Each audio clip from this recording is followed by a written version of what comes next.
Salut tout le monde et bienvenue dans ce premier épisode de C'est mon avis et je le partage, section cinéma. Aujourd'hui, on va parler ni plus ni moins que de la fin du game, ou autrement appelé Avengers Endgame.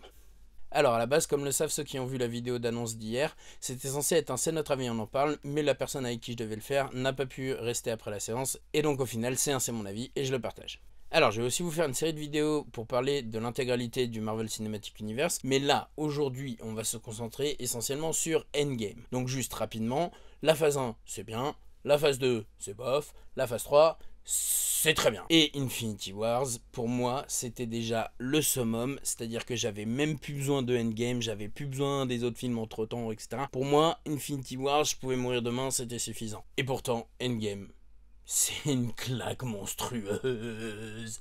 Alors, on va pas parler tout de suite scénario pour éviter de rentrer dans les spoilers tout de suite. Je vais faire une partie no spoil d'abord. Donc, on va juste dire que c'est du même acabit qu'Infinity Wars au niveau réalisation. C'est à peu près aussi bien écrit. Il y a quelques différences que je vais détailler plus loin, notamment dans les spoils. Mais en gros, c'est un peu mieux écrit au niveau de tout ce qui est dramatique. Et c'est un peu légèrement, très légèrement moins bien écrit au niveau de l'humour, mais à peine. C'est excellent au niveau visuel. C'est inventif dans l'histoire, même s'ils font des trucs auxquels on s'attend. Ils font en fait plein de trucs qui font que en fait c'est pas exactement ce à quoi on s'attendait, etc. Enfin c'est génial. Vous pouvez partir avec toutes les théories que vous voulez pour ce film. Dans tous les cas il y aura des trucs que vous aurez effectivement pensé à l'avance. Et des trucs vous direz ah ouais non cool. Bien, ils ont vraiment réussi à faire quelque chose quoi avec le film. Mais bon, ça c'est pour la partie spoiler. Parlons encore des acteurs qui sont tous excellents, qui sont pas genre en mode ah bah moi j'ai que 5 minutes dans le film, alors je m'en bats les couilles, je vais sortir ma ligne comme de la merde. Non, les mecs ont tous l'air investis, j'ai pas le souvenir à part, ouais, peut-être la Brie Larson, mais c'est pas de sa faute. Le personnage vient d'être introduit, il servait à rien dans la continuité, et quasiment à part à nous raconter vite fait sa relation avec Nick Fury. Mais sinon, enfin voilà, donc elle, c'est même pas qu'elle joue mal en fait, c'est juste qu'on n'a pas le temps d'apprécier son jeu d'acteur, parce que de toute façon, enfin d'actrice, parce que de toute façon, enfin, on la voit pas. Bref, voilà, c'est un spoil mineur ça, mais ça va, je le laisserai pas, je le laisserai au montage. Mais donc du coup, les acteurs sont vraiment tous bons, notamment une prestation en particulier, celle de Hulk, mais je rentrerai pas dans les détails dans cette partie no spoil. Celle de Iron Man est encore excellente. Le gars a beau dire qu'il en a marre, il a l'air d'investir le rôle encore comme c'est pas permis. Même Cap au final, même si pareil, il y a toujours les mêmes problèmes avec son personnage. Franchement, là, il y a un vrai effort et je trouve qu'il est encore meilleur que s'il a pu être l'acteur, là je parle, hein, dans les précédents films. Thor, c'est juste incroyable, c'est absolument génial. Tous, enfin franchement, tous, c'est vraiment, là j'ai cité que les entre guillemets principaux, mais enfin, il y en a pas un qui rate une ligne, enfin je veux dire, dans un casting aussi large, aussi vaste, etc. Enfin c'est absolument incroyable. C'est cohérent, après bon, tu vas toujours trouver un moyen, surtout vu le scénar, tu vas toujours trouver un moyen de trouver que ça fait pas sens, machin, etc.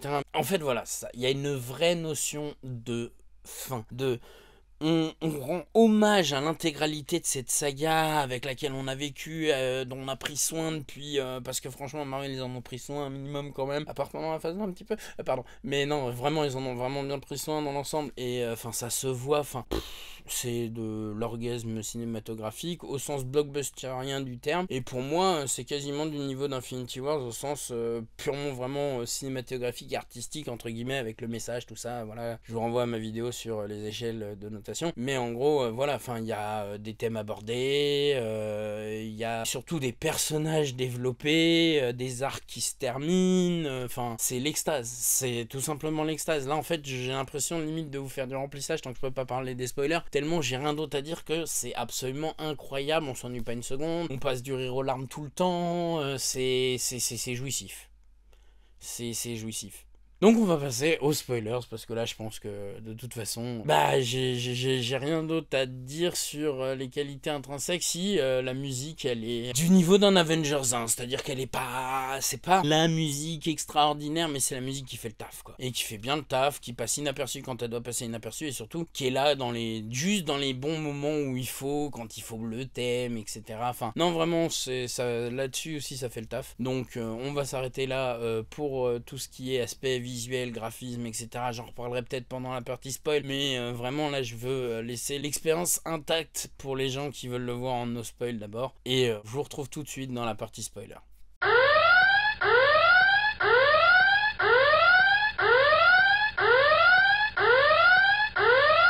Et re-salut tout le monde et bienvenue dans cette section spoiler. Alors pour tous ceux qui ont vu le film, parlons un peu de tout.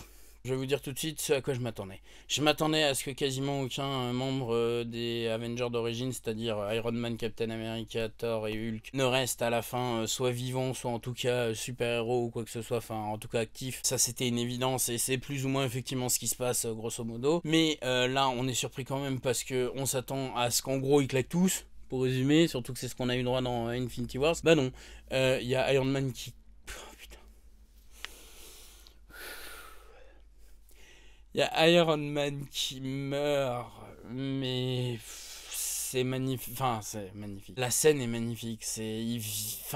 C'est dans l'enchaînement de la victoire, c'est quasiment instantané, c'est une mort sans mourir, je sais pas comment l'expliquer, c'est-à-dire qu'il est en train de parler pendant qu'il meurt, c'est absolument incroyable. Enfin moi à partir de là je me suis mis à chialer, j'ai pu arrêter jusqu'au générique de fin, j'ai pu arrêter, j'avais les larmes aux yeux. Non franchement c'est absolument, et pourtant je déteste parce que je sais toute la machine industrielle qu'il y a derrière, etc. Mais c'est tellement bien écrit, tellement bien joué que tu peux pas ne pas, après avoir suivi tous les gars comme ça, tu peux pas ne pas fondre. Et pourtant elle est simple, c'est ça qui me rend ouf, c'est que toutes les scènes elles sont pas particulièrement compliquées en soi, enfin en elles-mêmes je veux dire, elles sont bien amenées etc justement, mais c'est avec une simplicité, presque une douceur, c'est presque les personnages ils sont soulagés entre guillemets. Non franchement c'est, parce que donc là je parle de Iron Man, mais en gros il y a Iron Man qui meurt et donc du coup ils réussissent à gérer le truc, et donc en gros ils reviennent sur Terre si j'ai bien compris, et puis ils font une expérience pour envoyer Captain America dans le passé pour ramener les pierres de l'infini là où ils les ont prises, pour que du coup ça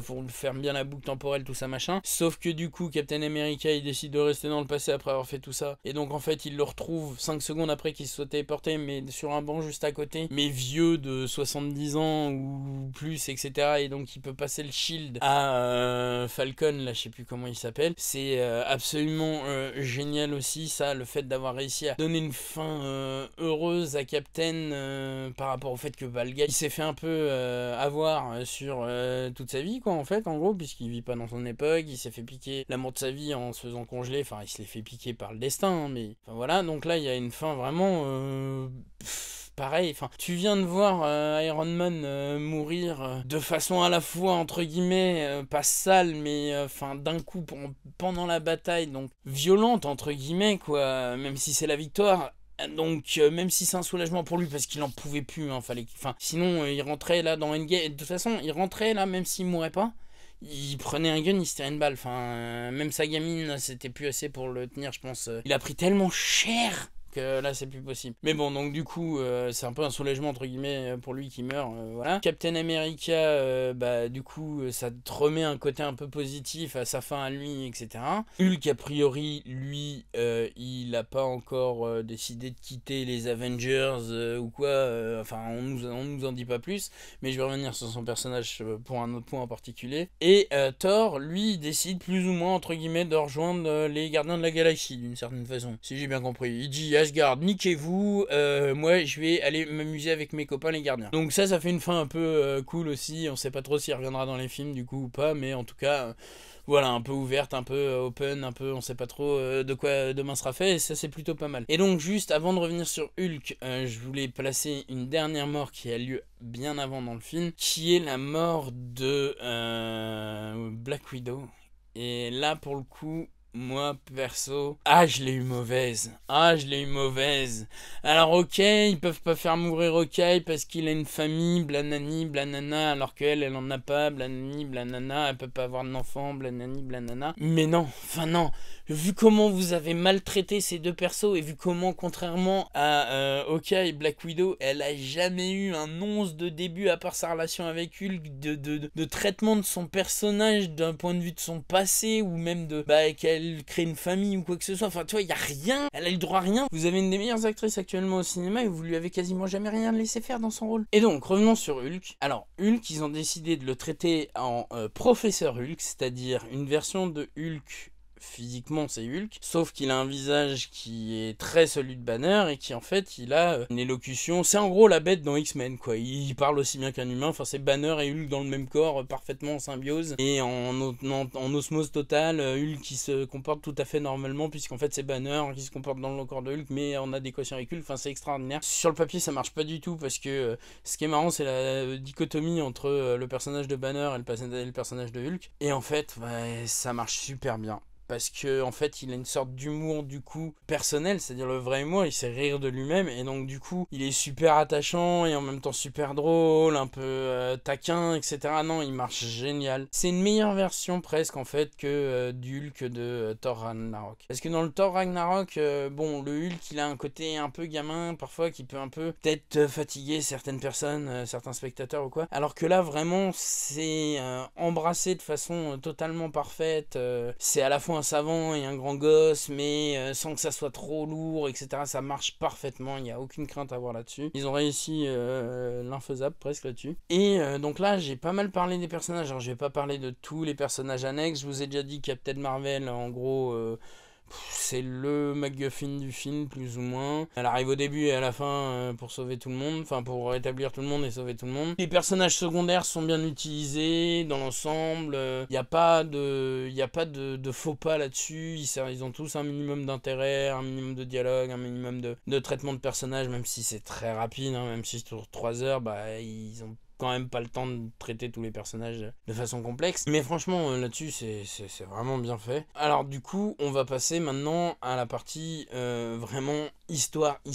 Alors on reprend directement après Infinity Wars. En gros il s'est passé 2 jours, même s'ils sont pas tout à fait clairs au début là-dessus, mais la phrase la plus notable c'est il s'est passé 2 jours depuis que Thanos a claqué des doigts. Donc en gros il s'est passé 2 jours depuis Infinity Wars au tout début du film. Enfin même en fait on démarre au claquement de doigts puisqu'on voit la famille de Hawkeye, enfin on voit pas la famille disparaître mais on voit Hawkeye se rendre compte que sa famille disparaît. Mais donc du coup ensuite on prend à Captain Marvel qui va récupérer Iron Man dans l'espace, qui le ramène sur Terre, et donc tout le monde qui se retrouve et qui se dit en gros c'est la merde, on a perdu, on est dans la merde, tout est foutu. Iron Man qui en veut un peu grave à Captain America parce qu'il était quasiment pas là pendant Infinity Wars, ce qui est pas faux, et du coup en gros on a l'impression que les gars putain il va falloir les tirer un peu par le haut, et donc il y en a un qui s'en occupe et ils décident d'aller récupérer le gant à Thanos et donc lui récupérer les pierres pour s'en servir pour annuler tout ce qu'il a fait. Et donc on se dit d'une certaine façon qu'ils vont réussir à nous étendre ça sur 3 heures. Non, pas du tout. En 20 minutes c'est plié, hein. 20-30 minutes c'est plié, ils arrivent à trouver Thanos, ils lui marafent sa gueule, ils lui piquent le gant, il n'y a plus les pierres dessus. What? Bah ouais, je les ai brûlés pour pas que vous puissiez anéantir mes plans. Chouic! Il se fait décapiter par Thor dans la foulée. La scène est ultra violente, hein, parce qu'en gros Thor c'était plus ou moins celui qui avait réussi à les remotiver, etc. Et bah... il est complètement dépité. Et ils sont tous complètement dépités parce que bah il n'y a plus les pierres, il n'y a plus d'espoir, et bah ils savent plus quoi faire. Et donc du coup le film continue, on est 5 ans plus tard, et donc Iron Man a eu un gosse avec Pepper, c'est une gamine. Il a complètement rangé les costumes, il est plus du tout Iron Man. Et notamment Thor, je vais pas vous faire l'historique de tout le monde, mais Thor est devenu un... gars à la route qui boit de la bière et a un bon ventre de bière, un peu comme le mien. Et en gros, la beubare de 40 cm, plutôt que 20 même. Et complètement en mode je m'en bats les couilles de tout. Et du coup, on a des gars qui sont en dessous de tout, mais plus encore que ce qui pouvait être en dessous qu'à la fin de Infinity War. C'est-à-dire que là, non seulement ils ont tout perdu, non seulement tous leurs potes ils sont morts, mais en plus de ça, ils ont eu la seule chance qu'ils avaient pour en gros régler le problème qui leur avait passé sous le nez.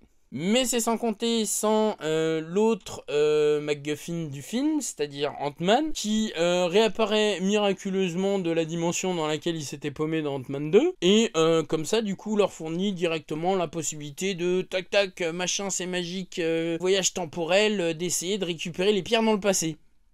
Ouais. Et donc le film se moque lui-même de ce concept-là, hein. C'est-à-dire que vu que c'est tous des physiciens machin, ils arrêtent pas de dire c'est pas comme ça que ça marche, etc.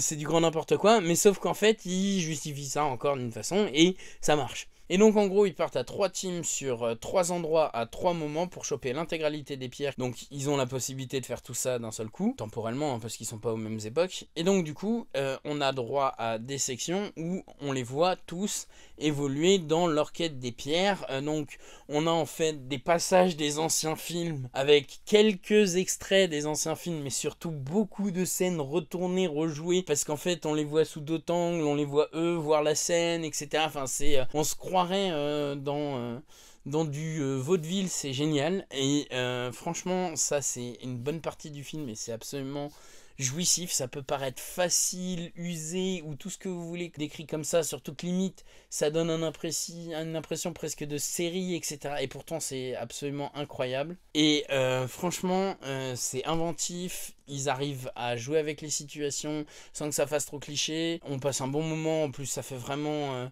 hommage à la fidélité des fans d'un côté et aussi hommage à la saga en elle-même. Vraiment ça marche du tonnerre là-dessus. C'est un des... Enfin, tout le film est génial, mais c'est un des passages géniaux du film. Sauf que du coup, en faisant ça, ils attirent l'attention de l'ancien Thanos, donc du passé, qui du coup décide d'envahir leur temps présent et donc d'attaquer avec toutes ses armées. Et du coup, qui leur dit en plus... je suppose que j'ai réussi mon plan dans le futur. Enfin, j'ai compris que j'ai réussi mon plan dans le futur. Vous êtes retourné dans le passé pour l'arrêter. Vous êtes vraiment des casse-couilles qui voulaient pas apprendre. Je vais vous mater. Donc là, j'en ai marre. C'est pas juste la moitié de l'univers que je vais péter, c'est tout l'univers. Donc du coup, en gros, il a le seum. Il balance toutes ses troupes. Sauf qu'au même moment, alors qu'ils étaient dans la galère, hein, tous, il y a tous ceux qui ont été ressuscités, qui arrivent, qui ont été rassemblés par Doctor Strange, machin, et donc on a le droit au combat final épique absolument incroyable de la mort qui tue. Et là, c'est orgasme visuel pendant 30 minutes, scène grandiose sur scène grandiose, on a le droit à quasiment tous les nouveaux qui se relaient à un machin, et ensuite c'est toutes les nouvelles et les sidekicks meufs, que les meufs qui se relaient pour ensuite amener le... En fait, le machin en question, c'est un gant qu'ils ont fabriqué pour pouvoir utiliser les pierres, machin, etc. Et donc du coup ils se relaient tous pour l'amener à Iron Man, et Iron Man revêt le gant, a créé son armure, un truc pour supporter le gant un minimum, et donc du coup peut enfin claquer des doigts et insta-kill de toute l'armée de Thanos. Insta-kill. Ben, il fait la même chose que Thanos a fait, mais à l'armée de Thanos. Et là tu vois Thanos qui se pose, qui se dit merde, j'ai vraiment perdu, c'est pas possible, comment c'est possible, tout ça tu lis dans son regard, et puis tu te dis mais donc il va partir aussi en fumée, mais je le vois pas commencer, et puis si ça y est, il commence à partir en fumée, tu fais ça y est, c'est vraiment fini. Et là on te remonte Iron Man, et le Iron Man il est complètement cramoisi, et il est en train de douiller sa maman, et en gros, il est en train de rendre l'âme, et t'as tous ses potes qui lui disent au revoir une dernière fois, enfin tous ses potes très proches, hein, parce qu'ils sont 2-3 juste, qui lui disent au revoir une dernière fois, et il meurt. Et donc du coup ensuite il se passe tout ce que je vous ai dit après, c'est-à-dire qu'il retourne sur Terre, Captain America il repart dans le passé rendre les pierres de l'infini là où ils les ont récupérées, et donc du coup il en profite pour rester et vivre sa vie avec Agent Carter, et donc il le retrouve 5 secondes plus tard sur un banc mais avec 70 ans dans la gueule. Et les autres, comme je vous ai dit, on nous dit pas particulièrement lui va reprendre le flambeau à part pour justement Captain America et Falcon. Mais sinon, entre Pepper Potts, War Machine, tout ça, on s'intéresse pas de savoir qui va être le prochain Iron Man. On s'intéresse pas de savoir si Professeur Hulk qu'est-ce qui va devenir. Enfin si, on s'y intéresse, mais je veux dire, on nous dit pas, on nous tease rien là-dessus, on nous tease rien sur Thor à part qu'il part avec les Gardiens de la Galaxie. C'est vraiment assez ouvert là-dessus et ça fait plaisir quoi. On a une fin gérée, qui est complète, mais qui laisse encore des possibilités. Mais là-dessus, je trouve ça vraiment un coup de force. notamment parce que c'est inattendu dans la façon dont il traite les personnages, et ensuite parce que vraiment il se retrouve à réussir à garder tous ceux qui peuvent potentiellement garder, tout en virant tous ceux qui veulent plus continuer probablement, sans que ça fasse aucun problème au niveau cohérence scénaristique, etc. Ça marche parfaitement, on a suffisamment de personnes qui disparaissent pour que ça soit dramatique, et suffisamment de personnes qui restent pour que ça soit pas non plus la fin du monde. Non, franchement, ça marche vraiment à tous les niveaux. Ce film est une perle, il est au moins aussi bien qu'Infinity War. Je sais pas encore lequel est le premier. Oui, je vous spoil un peu pour ceux qui sont restés jusqu'au bout de cette vidéo. Je vous spoil un peu mes prochaines vidéos sur le Marvel Cinematic Universe. Très clairement, entre Infinity Wars et celui-là, ils se partagent la première et la deuxième place du podium. Et la troisième, c'est Avengers, le premier. Mais la quatrième, c'est pas l'ère d'Ultron. Mais bon, ça sera pour d'autres vidéos. Merci d'avoir suivi, c'était franchement cool de partager ce film que j'ai pu voir quasiment le jour de sa sortie, ou le jour de sa sortie, et de pouvoir vous en parler aussi rapidement. J'ai hâte de voir vos retours dans les commentaires une fois que vous aurez vu le film, notamment parce que je sais que en attendant la version no spoil, forcément vous aurez pas forcément grand chose à raconter. Mais franchement, j'ai hâte de pouvoir discuter avec vous sur ce film, etc. Et encore plus quand j'aurai développé un peu ce que je pense de tout le Marvel Cinematic Universe dans les prochaines vidéos. Merci à tous, ciao. Je te garde encore 2 petites secondes, parce que d'après YouTube, c'est pas suffisant de regarder une vidéo jusqu'au bout pour montrer ton intérêt pour mon travail. Donc je suis censé te demander de liker, partager, mais moi ce qui m'intéresse surtout, c'est que tu commentes, parce que si je donne mon avis, c'est aussi pour avoir celui d'autres personnes, et confronter mon avis à celui d'autres personnes, c'est comme ça qu'on avance tous. Donc moi ce qui m'intéresse surtout, c'est que tu commentes et que tu donnes ton avis sur le film, que tu me dises pourquoi t'as aimé, pourquoi t'as pas aimé, pourquoi t'es d'accord, ou pourquoi t'es pas d'accord avec moi. Dans tous les cas, je te remercie de m'avoir suivi, je te laisse avec les vidéos qui sont affichées, et je te dis à la prochaine. Ciao!